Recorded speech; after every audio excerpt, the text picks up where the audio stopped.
Hello, and welcome to our daily evening meditation series. I'm Mercedes, and I'm covering for today, Friday, and my topic for today is meditation despite distractions.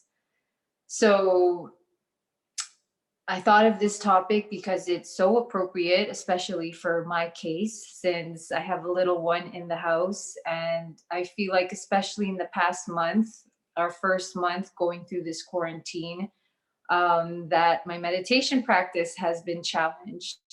And primarily because there is a huge distraction, and I'm sure everyone is experiencing that. We've literally, our lives have been changed completely upside down. So, not to state the obvious, but I'm sure many of you, especially if you're tuning in to this live, we're all very well aware of the benefits of meditation. So one of the biggest challenges during this time is, how do I get back or stay on top of my meditation practice despite these distractions? So in today's quick session, I'll go through 3 pointers that I've found helpful and kind of what I go by, especially that I found very handy during this time. And I just kind of want to reiterate one of the main big things that we gain from meditation during this time. Um, Actually, let me go into that right now. What I find is that um, because of what's going on, many of us are being challenged. And it's one thing to practice positive thinking or faith, like almost ritually or repeating, telling ourselves that it's going to be okay, things are going to work out. It's another to actually have trust and experience that trust that, you know what, whatever is happening, whatever's thrown at me, I'm prepared, I'm ready. This is perfect in my drama. This is perfect for my scene because, I've gotten up to this point and we're all being asked to step up, to shift gears, and to really face this challenge with others, and especially with the people I live with. And, going into our 30-day quarantine, I'm sure there are even bigger challenges that are being uncovered versus the time when we were in week one of this quarantine. So the situation is definitely asking all of us to step up, and in my opinion and in my experience, the only way to really do that is with a very regular meditation practice. And only by meditating can we cultivate that trust in whatever's being thrown at us. And to experience that, it's quintessential. Otherwise, I think we'll go through this whole process kind of frazzled, or doing things we wouldn't do otherwise. So that's my spiel on why meditation is so key, especially at this time.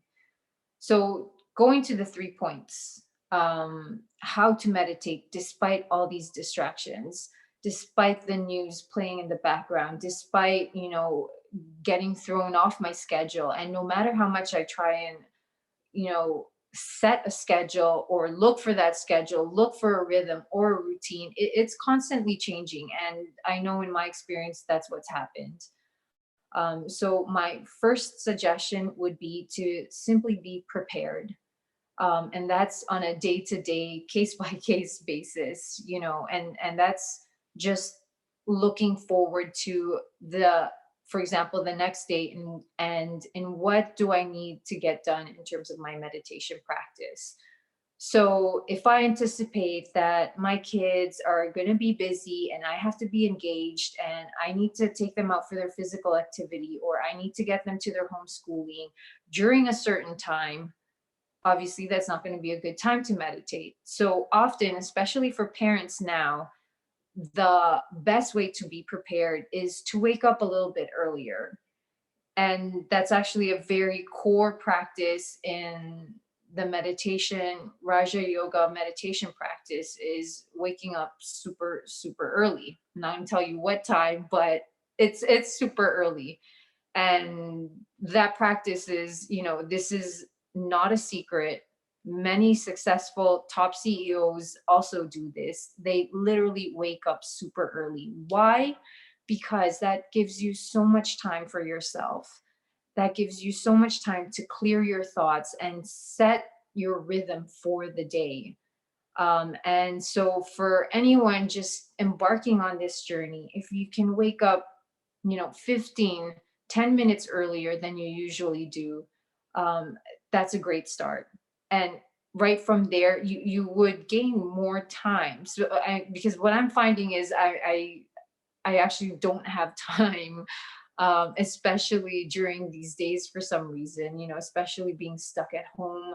I'm just caught up with having to do a lot of things. So those early moments are essential in getting a good meditation practice in. So it's the first point is just being prepared and anticipating those distractions. And obviously, if you journal, that would be great. You could track what is it that's taking me away from my meditation practice? What is it that I'd like to improve on? What is it that I could change? Those are things that we can definitely improve. And again, it's a case by case basis and a day to day kind of thing that we have to keep track of, especially at this time, because there is no certainty. Everything is changing constantly. Second point or second suggestion would be to be regular. And by regular is to also cultivate that practice of patience and tolerance. Um, Raja Yoga meditation is a meditation practice you take with you to your everyday tasks. So nowadays is the time to practice patience and tolerance. Um, so when you're regular, you're also being patient and tolerant with yourself. Do not give up. For example, you set 30 minutes to sit for meditation and you wanted to have some clarity or some sort of experience, and you don't get it. And that happens, but do not give up. Don't let that deter you from going back at that practice the following day. And when you're regular, you just set a regular practice. So that's really key. And not only are you regular with the practice, you're also regular with the timing and where you meditate. So try and pick a good spot in your home, and try and use that spot to, and obviously, if it's not working out, try a different spot. No problem, but never give up and always be open to the possibility that maybe I have to change things up. So that's the second point. And the third suggestion is to have an anchor. um, an anchor can be anything as simple as your breath. So you could take a long deep breath, equal counts going in, count up to 8, and equal counts going out, count up to 8. And that will, and obviously this is a common practice used in yoga, or any physical activity, and that'll just set not only your mind but your whole body into that intention of a meditation practice. So it could be your breath, it could be music, it could be an alarm or a timetable. Are those are kind of anchors. So this could be very abstract, but in Raja Yoga, the main anchors are certain thoughts, certain ideas, and the main thought is that I am a soul, a point of light. That could be your main anchor.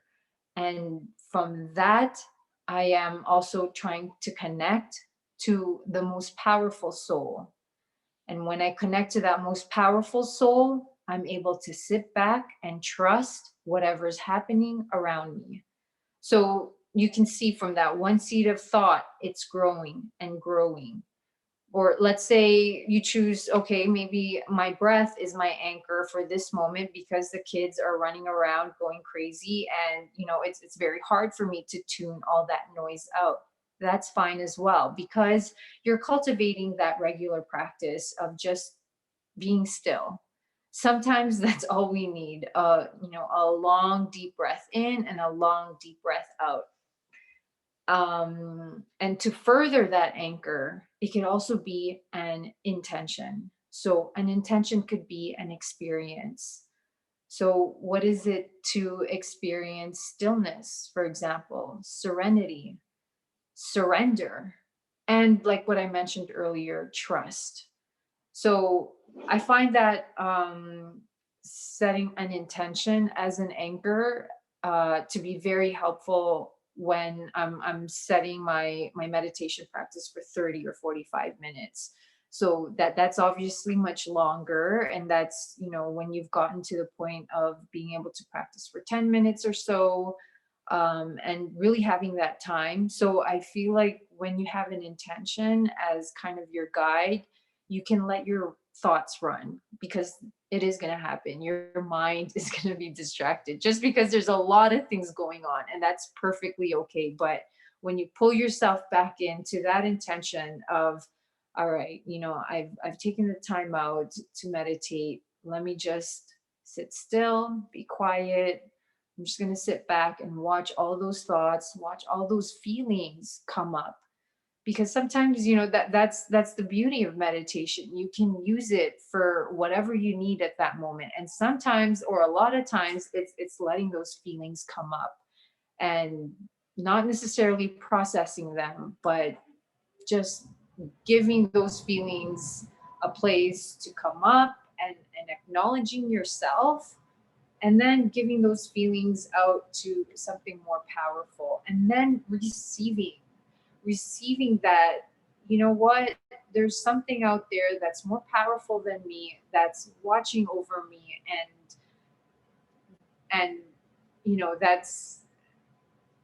that's beyond all of this. um so I find that when I have that intention of just wanting to experience that type of surrender, it'll take your meditation practice to another level, and you'd be surprised, what comes out of it. Because when you get to that point, you're not almost force feeding your mind of positive thoughts, which in my opinion is kind of hard these days, because no matter how much you repeat to yourself that things are going to be okay, or because we don't know, or we just don't know that things are going to get back to how they used to be. And a lot of times that's our definition of what's okay, or that's our definition of comfort and of safety. So when I simply surrender to what's going on, and take comfort in the fact that I am being watched over no matter what, and I have the company of someone who's watched over me my entire life, there's a great comfort in that. And not to mention that we're not alone. We're all in this process together. um, yeah, so those, I'd say those three things are have been very useful for me during this time. Um, and and yeah, and before I forget, please do comment on all these videos if you are watching. Feel free to share or like. Um, we are, looking for feedback, actually, and that's the best way to learn, is to share and comment, and hopefully we can get back to you, or hopefully we can address certain questions on the next video. Um, I just feel like meditation is a learning process, and it's a lifetime of a learning process. Um, I can attest to its benefits, and to the practice giving me strength, giving me sustenance. Um, but yeah, so just to recap, those 3 points are: to be prepared, to have a regular practice, and to have an anchor. So, with that said, let's do a quick drill. Um, and this you could practice throughout the day, to just see how long can I hold that anchor, whatever you choose that anchor to be in. So let's start with 10 seconds and then extend it to 20, then 40, then hopefully a minute. So let's give it a quick go and just get into a space of comfort, sit back, let those shoulders relax, and just take a pause.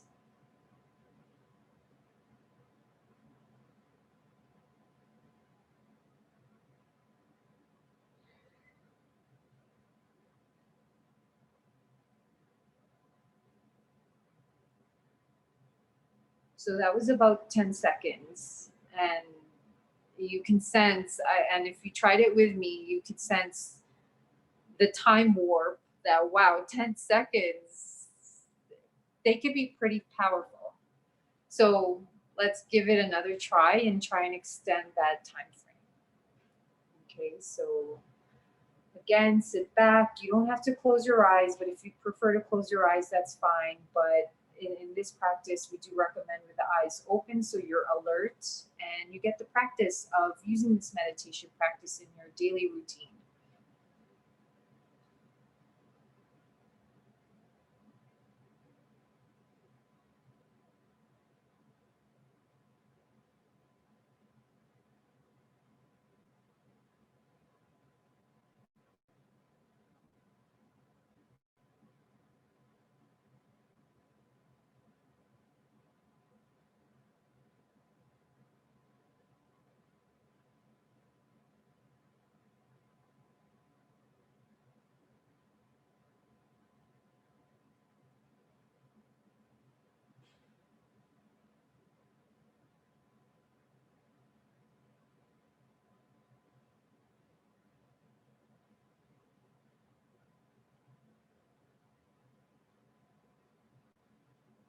Great.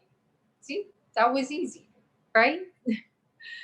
So the more you do this and the more you extend the time, the more you'll get into the practice and see how much your thoughts shift, how where your body needs to be, where your gaze needs to be. And every stage, every step, it's a learning process, and you gain more, the more you do it, obviously. So let's do the last one and try and hold it for as long as possible until this session pretty much is up for time.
And that's it.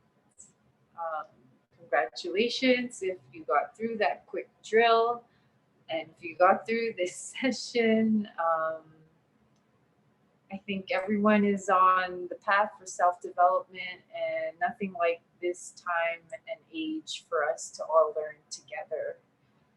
Hope you enjoyed, and don't forget to like, subscribe, comment, share, and feel free to leave any questions or contact us. We have our Facebook page up as well with all the contact information if you need. Thank you. Have a good evening.